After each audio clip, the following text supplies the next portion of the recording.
Hello, and welcome to the Books Crypto Club weekly catch-up on Zoom. It is Sunday, the 19th February 2023, and as is always the case with these sessions, we've got no idea whatsoever what we're going to be talking about this week. Some weeks we talk about cryptocurrencies, blockchain, DeFi, NFTs, ICOs, STOs, TGs, any three-letter acronyms really. All depends upon who comes along and what they want to talk about. Sessions are held every Sunday evening, 7 p.m. till 8 p.m. UK time. There's a link with joining instructions below. Do come along to a future session if you haven't done previously. If you're a novice and you're beginning to learn about this world of crypto and blockchain and all the terms and expressions you hear, a little bit confusing and you'd like to learn more, come along and ask away, ask some questions. So hopefully you'll find this enjoyable, informative and interesting. Do click on the subscribe, do click on like, make comments, or as I said earlier on, even more important, come along and join us for a future session. If you're somebody who's running a project and you're more experienced and you'd like to share details about what you're working on, again, join us and let's hear a little bit more about what you're doing. So with that, let's see who's going to come and join us today. Allah, hello. Hi, wait, how are you? Hey, I'm good. And Shriva, hello there. Yeah, hi, guys. Good of you to both join. We may be joined by a few more soon. It tends to be a little bit quiet at the beginning, but welcome to today's session. Thank you, Gary. So with both of you, I guess I don't recognize the name, so I guess you're not been along to any of these sessions before. So are you novices, experts, somewhere in between? In my case, I can say intermediate, I'm not expert, but I am very much interested in the technology side, the blockchain side of the stuff. But no, I think I'm not expert, but yeah, I'm willing to share ideas or listen out, learn from the experts. So that's the reason. Great. Well, you're in a similar place to where I was a while ago as well. My interest is in the technology of blockchain. Yeah. And what that can achieve through distributed ledgers and various things. So it sounds like we've got some commonality. That's good. And Allah, yes, hi guys, how are you? Hey, good. This is the first time to attend the meeting, guys, and I'm in the group since a couple of months, based in Dubai. Okay. We are a group of investment which is called OBT Investments. We are into real estate, properties, and company formations, and we used to have a couple of blockchain projects, but these projects vanished out. Okay. But we are still standing. Is there a particular reason for that, do you think? Is it just that people were trying to make them blockchain, but they weren't always suitable for that, maybe? Oh, there are a lot of things related to regulations. Like we are the first one who started something called Arab Coin in 2019. Yeah. And we didn't, and the team couldn't get the regulatory approvals, and we couldn't go for the normal process for bank account openings. Then we started with Octopus Protocol, and for 1 year, the token price went to 0.42, and now it's nothing, it's zero. So okay. We are trying to keep going and discover new projects or new investments. Okay. And what's the market like in Dubai at the moment for crypto? Because when I've spoken to people in the past, it's very lively. Yeah. It's very live, it's very active, and it's very busy. Okay. This is good. It's definitely the place to be. Shriva, whereabouts are you based? I'm based in UK, in Milton Keynes. Okay. Yeah.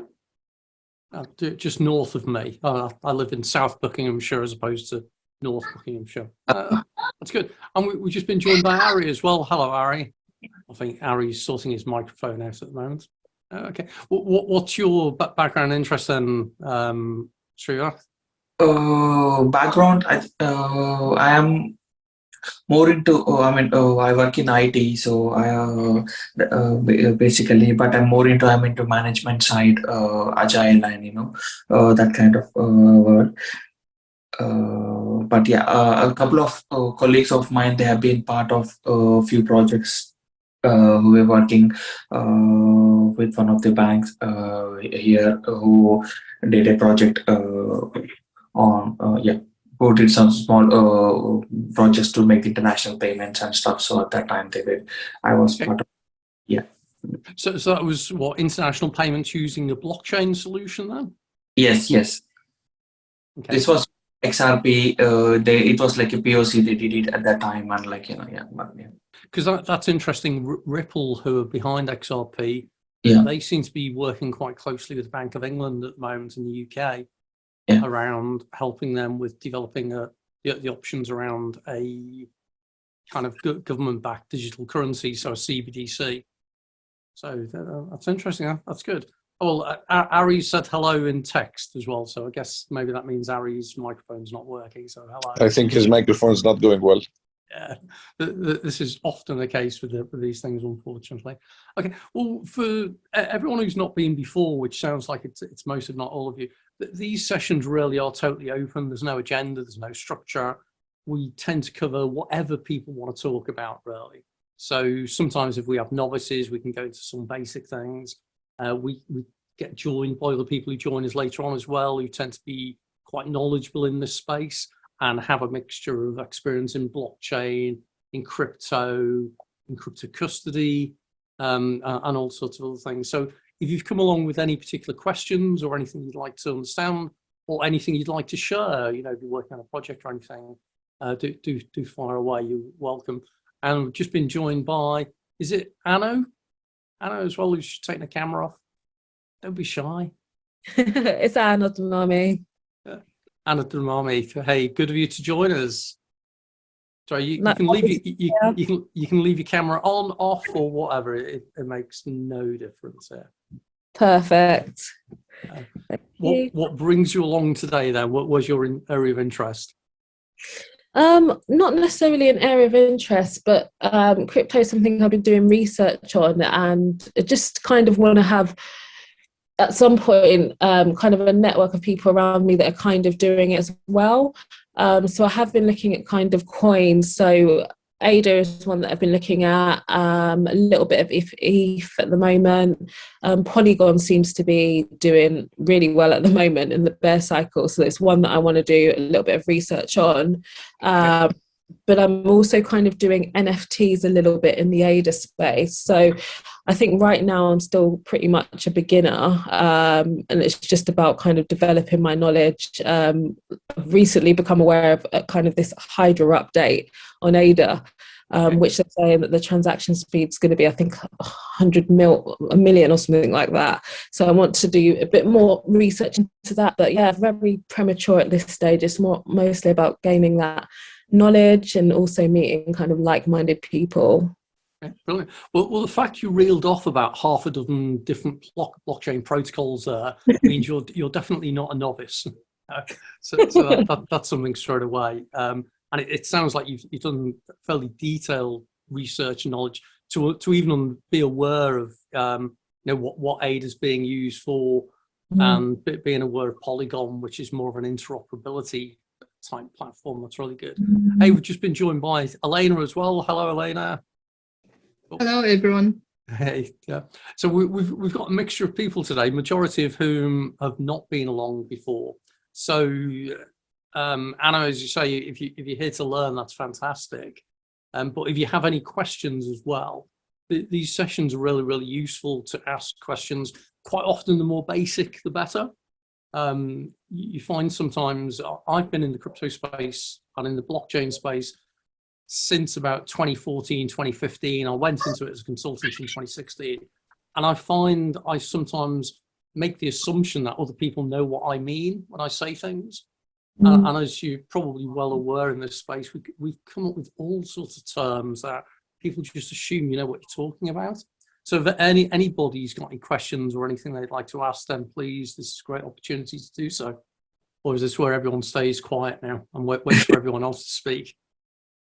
This is why I always love it with Elena coming along, because she's always the good backstop. She always asks some brilliant questions, usually towards the end. If anyone has seen the American detective series Columbo, they'll know that Columbo was this this detective who would ask various questions, and then he'd just be about to leave the room and go, just one last thing. And it would always be the cliffhanger type thing. And Elena's that person in the crypto world. Well, maybe today I shouldn't wait until the last minute. Yeah. As I joined right now, Anna was speaking about a game, an NFT game. Is that right? So was it an NFT game, Anna? No, just NFTs. So I've been. Oh, sorry. No, it's fine. I've been buying and kind of selling NFTs and hodling as well. So it's only on ADA, but it's been quite interesting and quite fun. I'd say it's definitely a bit different to kind of just holding crypto, and also you've got communities with the games and things like that, or with the NFTs. So it's really easy to kind of navigate and find out more information, because I find that ADA is the community is quite warm.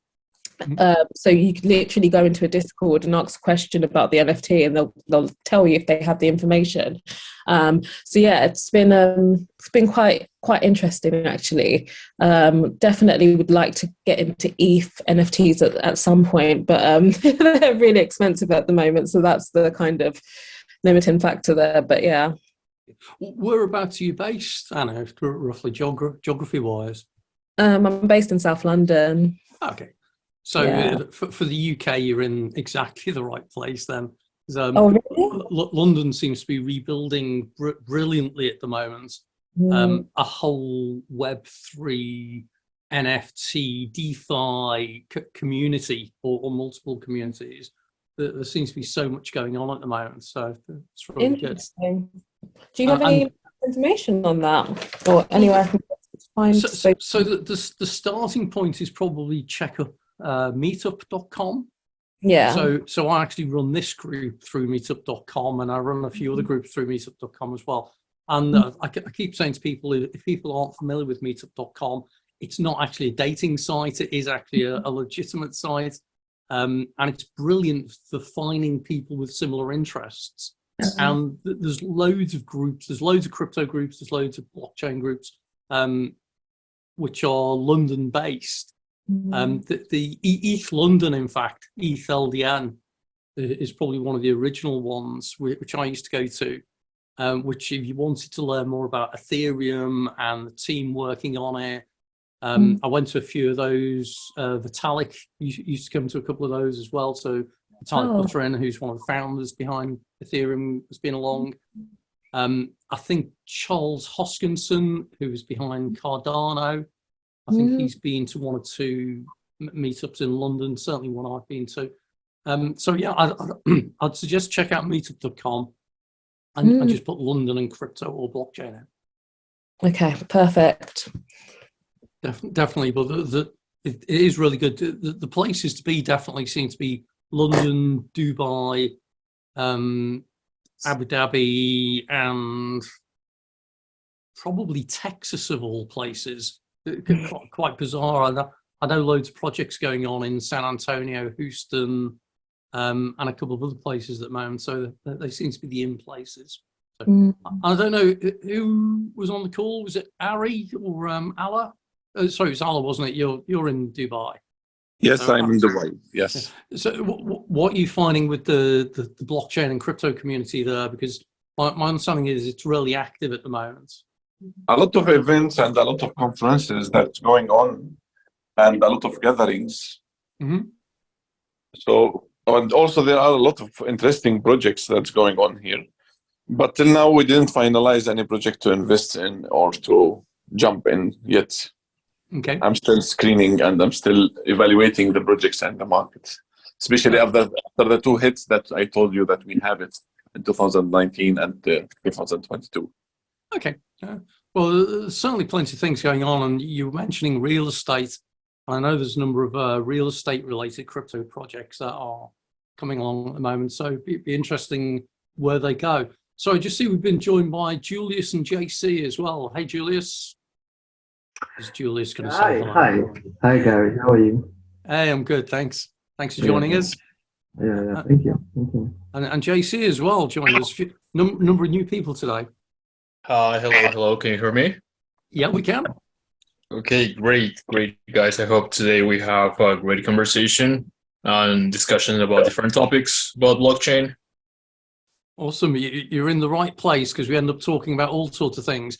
It's always useful to know from everybody, though, whereabouts they are in the world, because we've got people on at the moment from UK, Ireland, Dubai, probably some other places, and also what your level of interest is as well. If anyone's come along for a particular reason to ask a question or share, but please say more. So, JC, where are you based?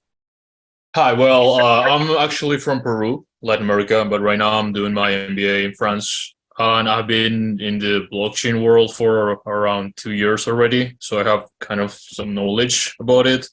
Looking for, I don't know, some co-founder to build something, to be honest, because as we already know that blockchain is here to stay. It's the future. I mean, I've done my due diligence in the market. I mean, JP Morgan has its own blockchain, BlackRock same, but of course they are never going to share it with us. Impossible. We already know that. So that's why nowadays I'm trying to analyze different markets to provide, real value. Okay. Because of course I don't want to just create the project of pump and dump, So yeah, that would be me so far. Okay, cool. Well, there is so much going on in this space, and it's difficult to figure out what's the good stuff and what's the not so good stuff. So definitely, this is where I enjoy these conversations. So I get to hear about what's going on, and people can share things as well. So I see we've been joined by Harish as well. Hey again, Harish. Harish is now trying to reach for the mute button. And Nick's joined us as well. Nick's figured his audio out. Hi Gary, how are you? Hey, good, thanks. You were on a couple of weeks ago, weren't you? Did you join this call a few weeks ago? Yeah, I attended only once, about I think 2 months back. Yeah, well, welcome back. And Nick, as I say, Nick's just joined us as well. Hey, Nick. Thanks. Nick's Nice to be here. well, welcome back. We've got a real mixture of people today from all over the place, really. So I'm going to open the session up really and say, does anyone have any questions to begin with, which makes it worthwhile coming along? So if you come along thinking, oh, join that call, I'll see what it's about, and I'll see what I can learn. Anyone got any questions to begin with? Yeah, I have one. What are your thoughts in real estate tokenization, and how do you see the market? Because I've done some research, but it's something that is just in the beginning, and there are a lot of companies that are trying to figure out an efficient way, but I'm in the same area. I'm still trying to figure out something efficient. Okay, so straight away, you say it's in the beginning. I would actually say it's not.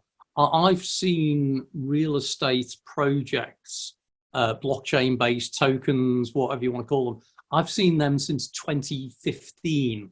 So it's actually quite well developed. I've also seen, I've reviewed about 80 projects, I think it is now, which are all real estate based. And each and every one of them, apart from about 2, maybe 3, have failed. And they've typically failed for fairly common reasons, really. One is that the people who do them don't actually understand the regulations and legislation around real estate ownership and title transfer. So as an example of that, one that I know that failed in the UK has got quite specific rules over how many people can own a property. So you can only have up to, I think it's maybe 16 or 20 people in common owning a property type thing on land registry. So you can't actually sell tokenized version of the property straight away.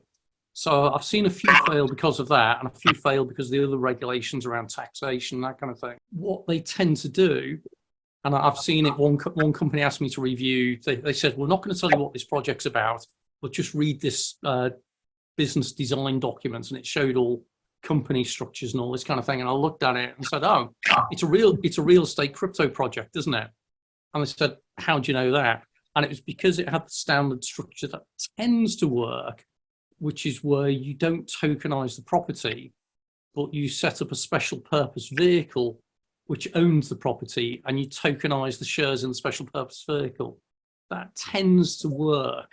But I've seen so many projects fail, to be honest, in that space. And I was invited to be an advisor, I think about 2 years ago now, on a real estate project. And they said, oh yeah, this is brilliant, we can tokenize it. I said, right, well, at that stage, 60 projects had failed. What are you going to do differently? And the first thing they said is, we didn't know 60 projects had failed. So I think do your research is probably the thing, JC. I don't know if that helps answer your question about where the state of play is. There are a couple of projects that are worth looking at. In the UK, there is TPX.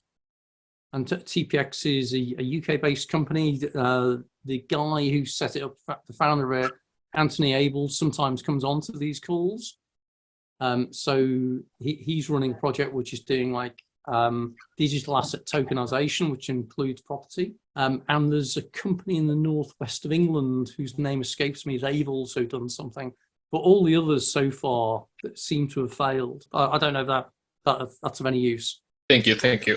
Susan, I'd say we've just been joined by Susan. Hey there. Hello, Gary. Hello, all. Hey there. Don't be shy. Lots of new people today. So it's always interesting as you get lots of new people coming on of seeing what their interest is and where they're based and what they come along to listen to today. So I see Nick's paying attention here, but Nick, have you got anything to ask or like to share a little bit about your interest? Yeah, thanks for that. Yeah, I sort of joined the call mainly to sort of get a different conversation group for starters around crypto. I've been into crypto since 2018. I just missed the 2017 peak, but sort of got in a little bit too late. Lost loads of money over the years, gained quite a bit over the years. On balance, I'm probably 2 or 3x up from where I started from. Find it absolutely fascinating. Current interest at the minute is I've been studying the latest, the UK's consultation documents on digital pound and also some of the financial services bills consultation stuff.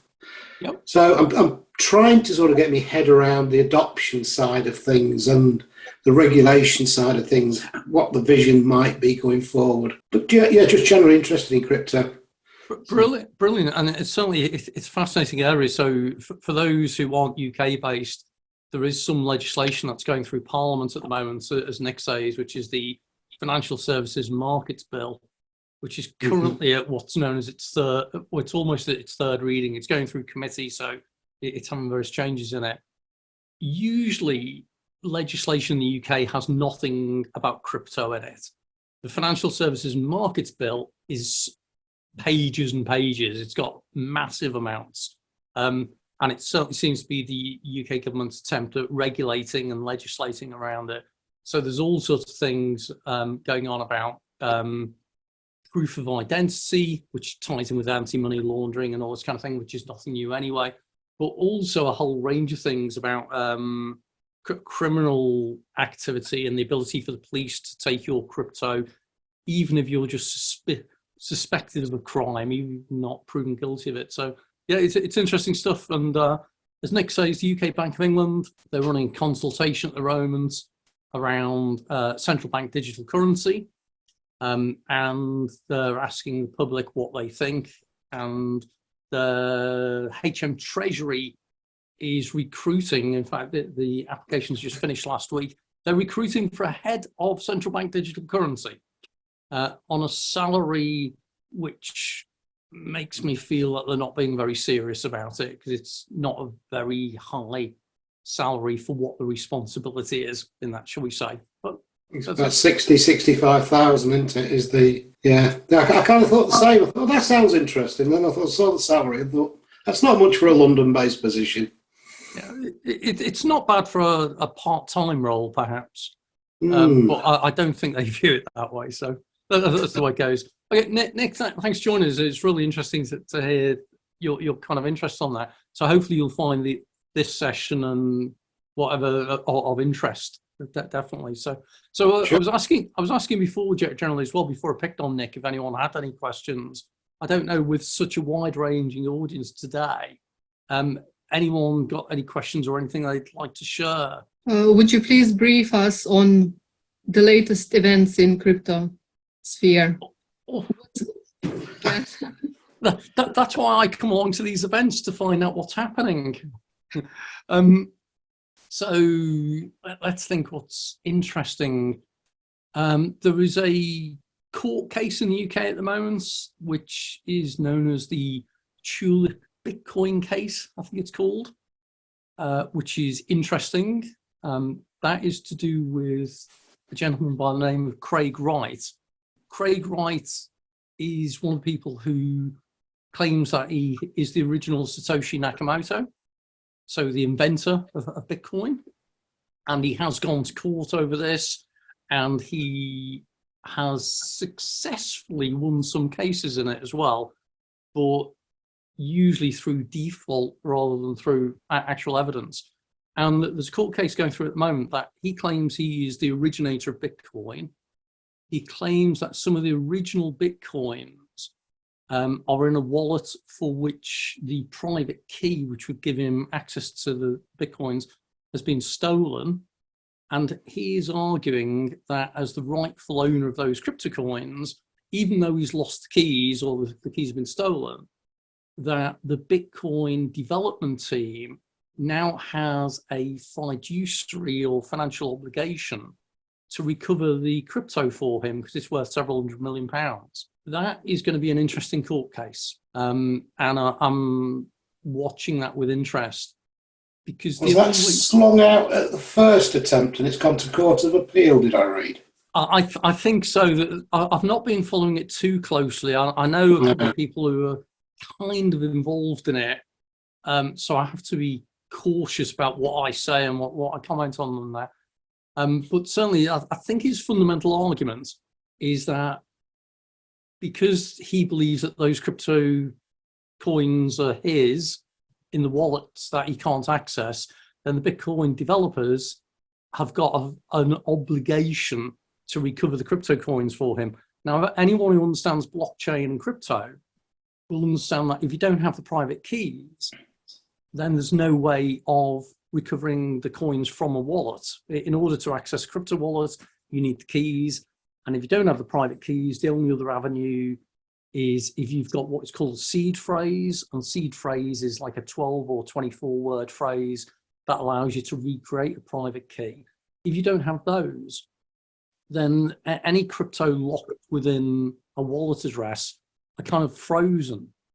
But what you could do is that you could amend the Bitcoin protocol, so the software that all the networks run, or all the nodes, all the miners and everything run, you could modify it to move the account balance to another wallet. And if that went ahead, that would result in what's called a hard fork. So you'd effectively split Bitcoin into Bitcoin as it is and the new Bitcoin, which funnily enough, Craig Wright is, I think he's one of the founders of a company called N-Chain. And N-Chain have got loads of patents in the crypto space, and they have their own Bitcoin derivation called BSV, which is Bitcoin Satoshi Vision, which he claims is the original Bitcoin type thing. Anyway, long story short is that it's going to court to see if the developers are going to be obligated to write a patch for him to get access to these coins. Now, how he fundamentally proves that they really are his, I don't know. How they oblige the crypto community to accept the judgment, I don't know. So we'll wait and see. So that's something that's developing. It's kind of bubbling in the news at the moment. So we'll see where that one goes. Then you've got a court case in the USA. There's the thing about crypto at the moment. It's all around litigation. You've got the ongoing court case with Ripple and Ripple Labs, who are behind the XRP protocol. And there's a court case against with the SEC, so the Securities Exchange Commission, about whether when Ripple developed XRP, was it a security? And the reason they want to know that is that if it's a security like a share, then there's an obligation to go through certain legal hoops, which Ripple didn't do. So that's been an ongoing case for months and months now. And it's thinking at the moment that there'll be a decision in March. So that could affect Ripple's price, or sorry, XRP's price in some way. We'll see on that. I'm trying to think of other crypto things or other blockchain things that are going, that they kind of pass me by at times. I don't know, anyone else got any other news, anything that they're watching of interest at the moment, apart from Ethereum's price been going up quite nicely lately. Some people have been saying we're at the beginning of a bull market for crypto. So I personally I check crypto prices pretty much every single hour, to be honest, which is not a good idea for your mental health. But for the past 2 or 3 days, the prices are looking good. So if you ever wanted to invest into crypto, even if you were just going to put £10 or £50, I would say now would be the time, because it looks like we're having more green candles than the red. Well, we're in the red.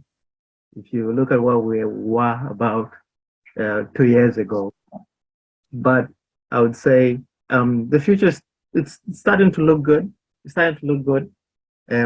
Obviously, 2023 was predicted as the year when everything is going to start to improve. If you're looking at stocks and shares, if you're looking at cryptocurrencies, it's like 2023 is the healing process of the COVID era. Everything is looking up. So I would say prices are still low. I think Nick mentioned that he got into crypto too late, but personally, I think it's never too late to get into cryptocurrencies. Especially if you if you get into the right one. And Bitcoin is still lots of opportunities to jump in. I believe it's at £20,000, about $25,000, 24,000. So yeah. So I've just pulled the Bitcoin USDT chart up for those who can see it on screen, and at the moment, Bitcoin's hovering just below $25,000 mark, and it has had a up ramp lately. But this chart, for those who can see it, it's probably a good example as to just how difficult it is to predict things. Because if you look at Bitcoin from the beginning of the year, so from 2023, the beginning of it, Bitcoin started the year at $16,600. So it's now at $24,600. So it's gained significantly. So you think, oh, great, this is a fantastic market. It's really, really good. But if you look further back, you'll see that at the moment, it used to be much, much higher. And actually, it's only been this low back in December 2020. And after that, it rocketed up to like $60,000 or whatever. And then previously, if you go back to, as Nick says, 2018, where there was this point where it hit nearly $20,000 and then collapsed away down to about, I think it was 8,000 or something, much, much lower. In fact, 4,000, 3,600, in fact. The reality is that there's no real way of knowing. And I see people all the time who spend their lives on charts saying, oh, this shows it's going to go up, down, whatever type thing. So, yeah, it's, as I keep saying to people, I never offer financial advice, I never offer recommendations. But if you've got some spare money that literally you won't miss if you're going to throw it away, so instead of buying a cup of coffee, stick your money away and buy a bit of crypto in some way, then if it goes to zero, no big deal. And if it increases 100-fold, then you can pay for your coffee a lot more easier. So we shall see in that. I know everyone's got different opinions. The other thing in the news as well, Elena was asking about things in the crypto space, as mentioned, I think was it Harry who mentions it, about FTX as well. FTX, the ongoing debacle with Sam Bankman-Fried and a major crypto exchange that collapsed. But from what I can make, having read reports so far, it didn't collapse because of crypto. It collapsed because of governance and management issues. It didn't collapse because it was crypto type thing. So they're my kind of things where I'm thinking off the top of my head about things that have been going on in the blockchain and crypto world. Sorry, Paul, also not too long ago, there was Luna, it was doing really well. And then Code One, I think again, it has lost, it has from 100 to, it has come to 0 within no time. And there was Anchor Protocol, and there were so many stuff which was, everything became so, yeah. Yeah, and I think protocol-wise as well, Ethereum, which is one of the major ones, I seem to remember there's another major update on that next month. I seem to remember something coming up in March. I can't remember the details of it. I should have read up on that before I came to this session, really. So that there may be some things happening on that, and that might tie in why there's been some interesting price action on Ethereum for the last day or so as well, where it's hovering just under, I think it was about $1,700. So whether that's people just beginning to prepare for what's going to go on, I don't know. I don't know whether anyone's got any other thinking around that space.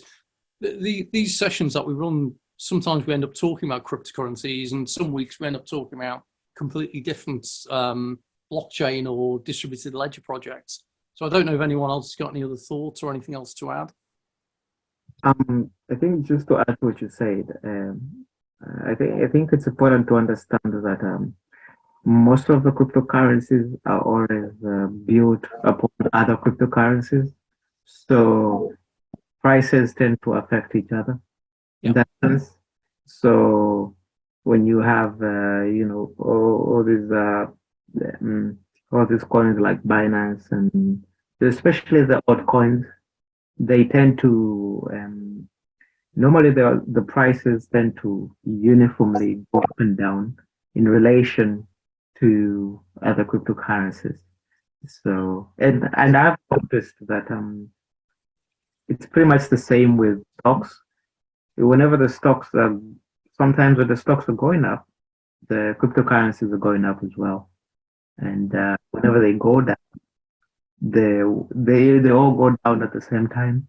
And there is that close relationship, even though these are completely two different spaces. Yeah. And in fact, somebody was asking me recently, is there a correlation between the stock market and crypto?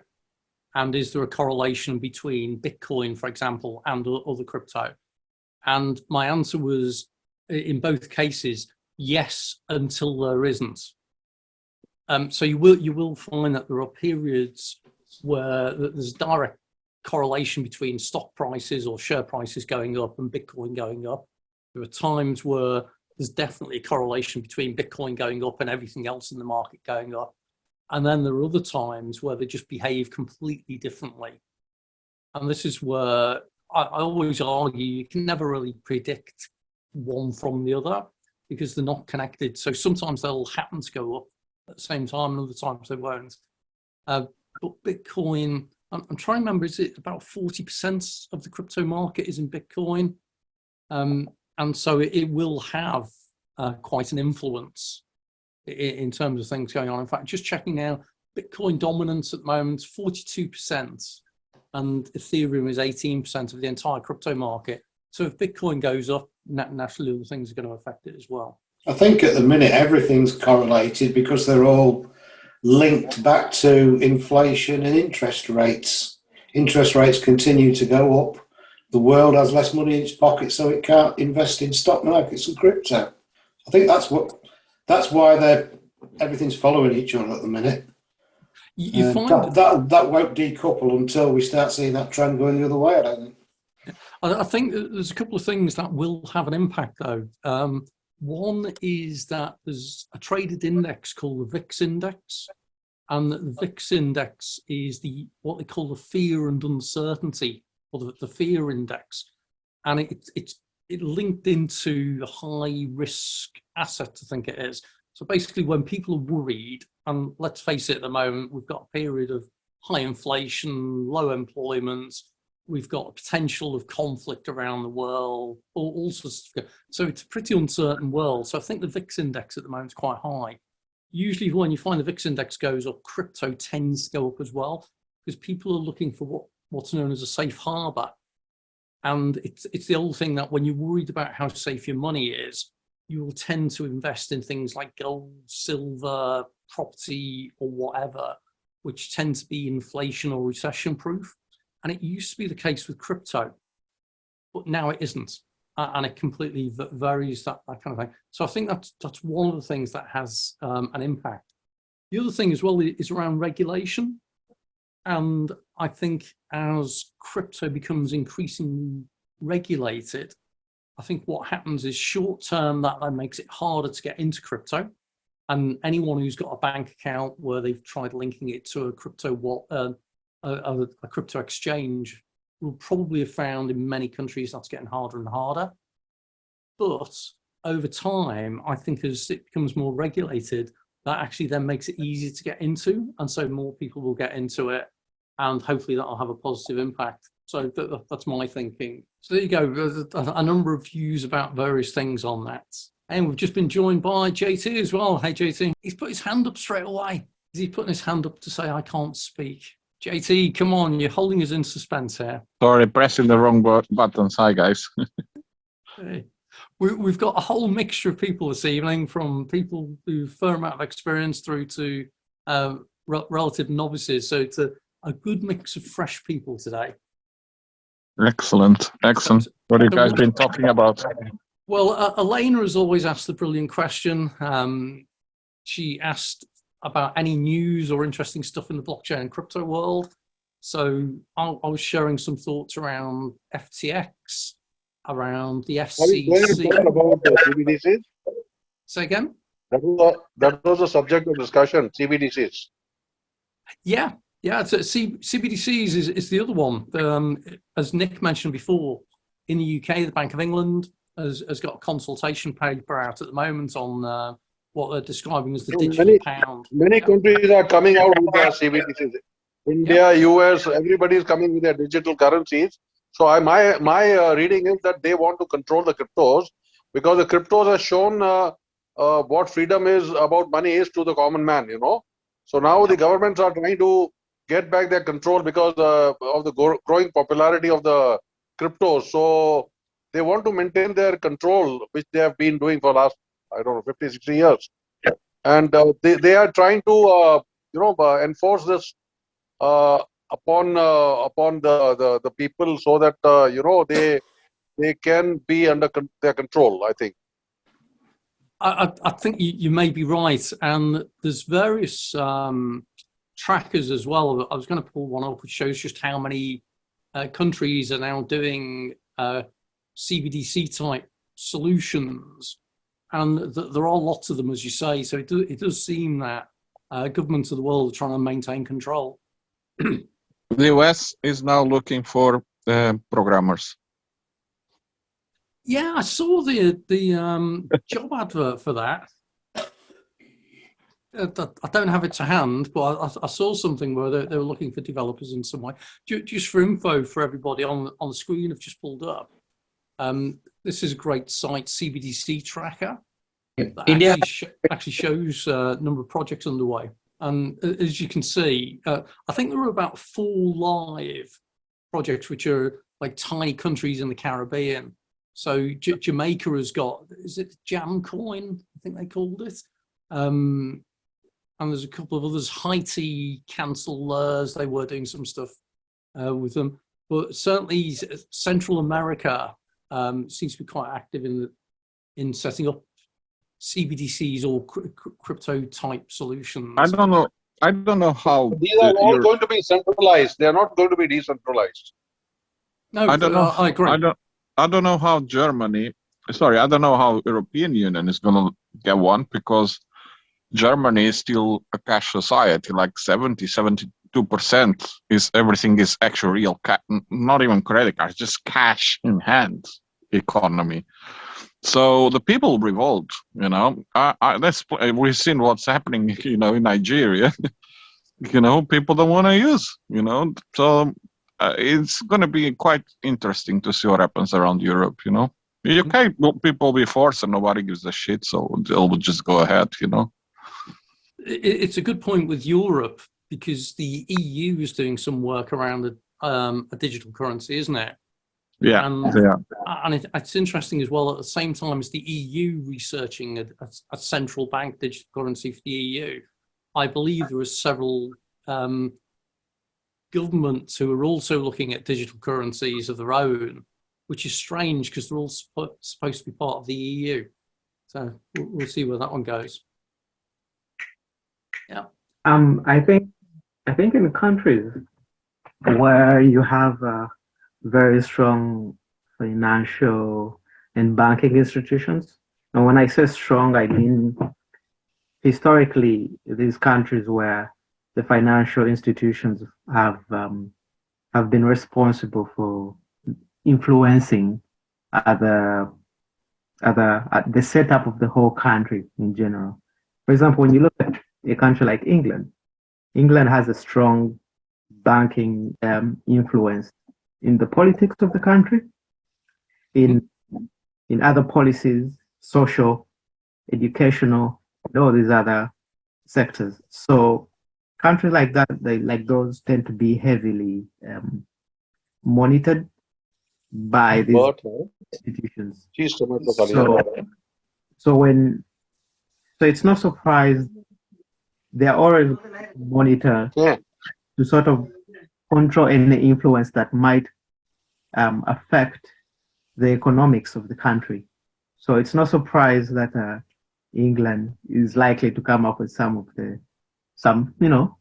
strict policies around cryptocurrencies, because like we all know, they're decentralized and they are untouchable, and they make citizens financially empowered, and they give citizens power over their finances. And in the sense, they could make banks irrelevant way, and that is something that the government would jump onto, to control.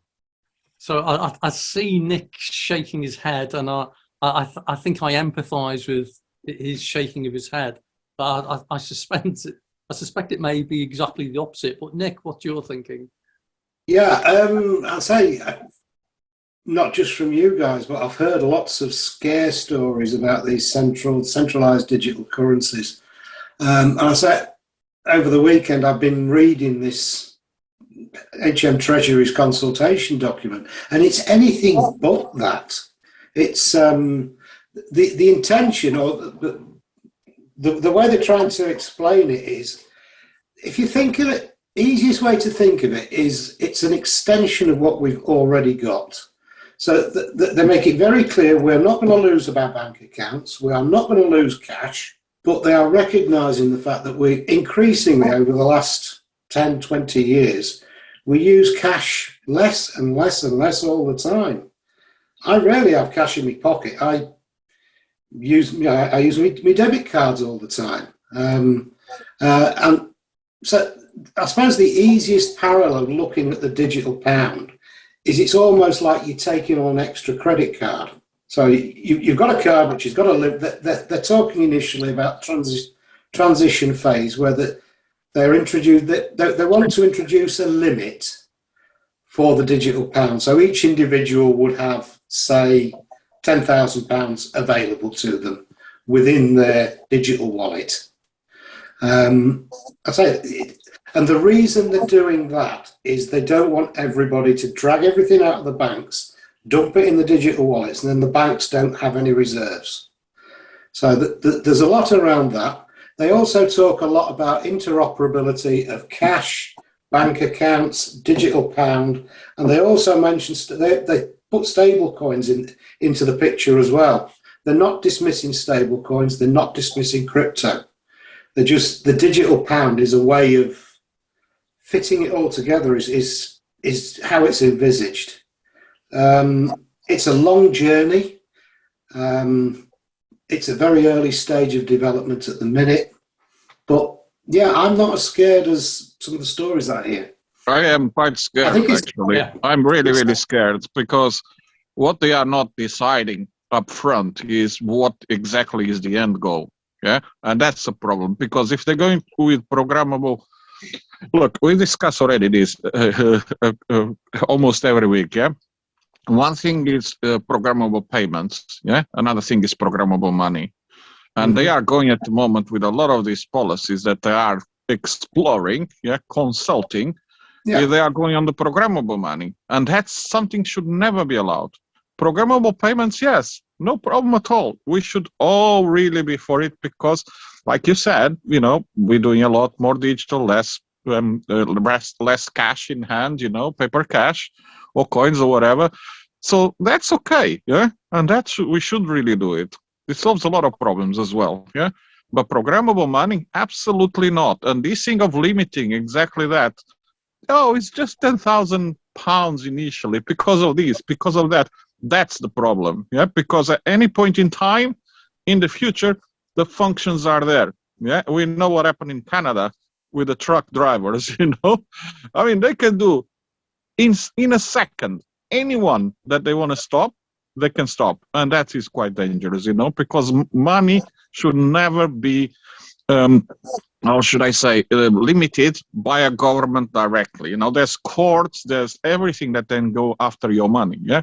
Not directly by a government. They can do that today with your bank account, so it's no different from what they can do today. No, they have to go through courts, yeah, which is very different, yeah? So, and there are many things they cannot do today. So they cannot say, your money expires in 30 days because money doesn't expire. Yeah, for example, there's many things that they can do. They can say, for example, you have to spend all your money in the next 2 months. Yeah, if I have cash, nobody can tell me that. Or if I have a bank account, nobody can tell me that. Yeah, by having programmable money, there's so many things that they can do that is quite a big change, in terms of societies are, today. So I'm totally against that, I think it comes down to how benevolent you think your government is. So if you we talk about this, can you trust in governments? Yeah, that's the first question. Yeah, that's the problem. Yeah, but it is certainly interesting because I mean I always have a problem. I can see both sides of an argument, and I can see as Nick says, the Bank of England paper says 85% of transactions in the UK are digital now. So I don't even use a bank card. I use my mobile phone because it's got touch to pay on it. So I kind of get the convenience thing. And but that's what I said. Programmable payments are great. Yeah, absolutely fantastic. Yeah. And this is the thing. And it is that you just start getting a little bit nervous that when you hand the keys over to be able to do stuff. So even cash, you can restrict what people can do with cash. So in India a few years ago, they basically said the 5,000 rupee note, I think it was, is no longer legal tender. You've got 48 hours or whatever it was to go and hand them in and convert it and to prove where you'd got that money from. So you can limit things on cash. The problem with crypto is with digital solutions is that they can be switched off and switched on. And this is where there's concern about a centralized type thing. The other thing one of the things that I really like, you touch base on the keys, yeah. It was what happened in I think it was Wyoming, wasn't it, this week? Yeah. It's only a proposal though at the moment. Yeah, I mean it has passed. Now it goes to the governor. Yeah. It's already voted, yeah. So now it's the governor that needs to yes or no. But in essence, not even courts can take away your keys anymore in that state. So just for everyone who's not aware of what's going on in Wyoming, so there was a proposal that that you will not be obliged to provide your private keys, I think is the short thing. And some of the local government people in Wyoming are proposing that to become law. So it means that at the moment, there's the risk that you can be obliged to hand over your keys. And it's interesting in the UK, we were talking earlier on about the Financial Services and Markets Bill. That's actually got a provision in it for law enforcement officers to seize your crypto assets. And you have to hand over your details and everything. So at least in Wyoming, they're looking at changing that. Actually, it has been voted in the House of Representatives and it has been approved. Yeah. So now it's just the state governor to give the final seal. I mean, usually they approve whatever the House, unless it's totally, unless if it goes totally against the Constitution, you know, then it's different. Right. I'm just conscious that we've only got a few minutes left and we've got lots of people on the call at the moment. If anyone's got any final things that they'd like to add, share, or ask, now's the opportunity to, really. I have two things. One is there's a couple of projects that launched. It seems that a lot of people are excited. They think that the bull cycle is back. You know, one of them was Blur.io. I think they're doing extremely well. It's a fantastic marketplace for NFTs. It's kind of more than just a marketplace. You guys should look at that. Yeah, and the other one, and they did quite well, you know, and I know a lot of people already make lots of money on it, trading, you know. And the other one is Carbon. Carbon is a browser, and lots of people making lots of money. So, you know, just don't chase any pump. Just have a look. It's Carbon. Yeah, it's a browser, and they're already doing 33x from the moment that they launch on the value of the token. It's insane, you know, and we are on a bear market. So those are the two projects that I saw launching this week that seem quite interesting, actually, you know. So I was just checking on the Carbon browser. So it says here it's a Web3 type thing. I'll just pop it up on here so people can see it as well. So that'll be really interesting to keep an eye on that. As always, whenever we talk about these things, these aren't recommendations. They're not financial suggestions. It's just that they're quite often projects that are worth looking at. And so we've got a carbon.website. And it's just like the fastest Web3 browser. So be interesting to take a look at that. So that's an interesting one to share. So thanks for that, JT. So with that, does anyone have anything else in the last minute to add? So I was going to wrap this up then. We always try and finish on time if we can. And I hope for those who've joined today that found it worthwhile coming along and listening in. It's a little bit different. As I say, we don't do a kind of structured type thing of covering specific topics. So I always leave it to the people who are here to talk about what they want to talk about, really. So thank you for joining today. Hope you found it of interest and informative. If you're watching on YouTube afterwards, click on the subscribe, like, do what the YouTubers do and everything. Thanks, everybody. Hope to see you again sometime. Bye for now. Thank you. Bye-bye. Thanks. Bye.